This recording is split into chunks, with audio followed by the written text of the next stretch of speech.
Welcome back. ഇന്ന് നമ്മളൊരു carrot തോരനാണ് ഉണ്ടാക്കുന്നത്. അതിനായി ഞാനിവിടെ 2 മീഡിയം വലുപ്പത്തിലുള്ള ക്യാരറ്റ് എടുത്ത് ഇതുപോലെ ചെറുതായി അരിഞ്ഞ് വെച്ചിട്ടുണ്ട്.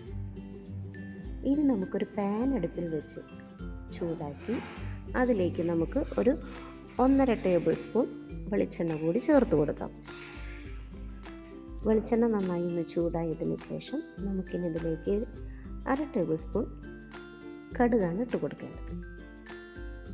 കടുക് ഇട്ട് കൊടുത്തതിന് ശേഷം അവയെല്ലാം നന്നായി ഒന്ന് പൊട്ടിക്കഴിയുമ്പോൾ നമുക്കിനി ഇതിലേക്ക് ചെറിയ ഉള്ളി കൂടിയാണ് ചേർത്ത് കൊടുക്കേണ്ടത്. ഞാനിപ്പോൾ ഇവിടെ ഒരു 10-15 ചെറിയ ഉള്ളി വൃത്തിയാക്കി വെച്ചിട്ടുണ്ട്. അവ നമുക്കിനി ഇതിലേക്ക് ചേർത്ത് കൊടുക്കാവുന്നതാണ്.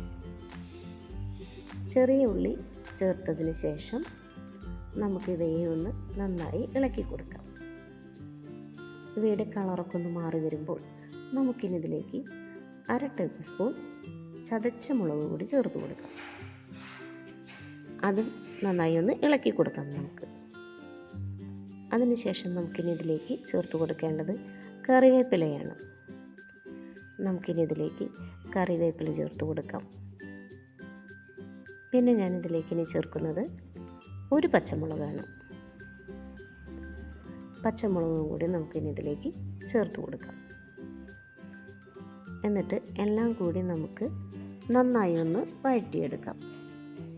മുളകിൻ്റെ കുത്തും പച്ചമുളകിൻ്റെ പച്ചമണവും എല്ലാം ഒന്ന് മാറി വരുന്നവരെ നമുക്കതിനൊന്ന് നന്നായി ഒന്ന് ഇളക്കി കൊടുക്കാം. ഇനി നമുക്കിതിലേക്ക് ചേർക്കേണ്ടത് തേങ്ങ ചിരവിയതാണ്. ഞാനിപ്പോൾ ഇവിടെ ഒരു 1/4 കപ്പ് തേങ്ങ, മെഷർമെൻറ്റ് കപ്പിലത്തെ 1/4 കപ്പ് തേങ്ങ ഞാനിവിടെ ചേർത്ത് കൊടുക്കുന്നുണ്ട്. ഇതെല്ലാം നന്നായി ഒന്ന് യോജിച്ച് തേങ്ങയുടെ നിറമൊക്കെ ഒന്ന് മാറി ഒരു ഗോൾഡൻ ബ്രൗൺ ആവുന്നത് വരെ ഒന്ന് ഇളക്കി കൊടുക്കാം.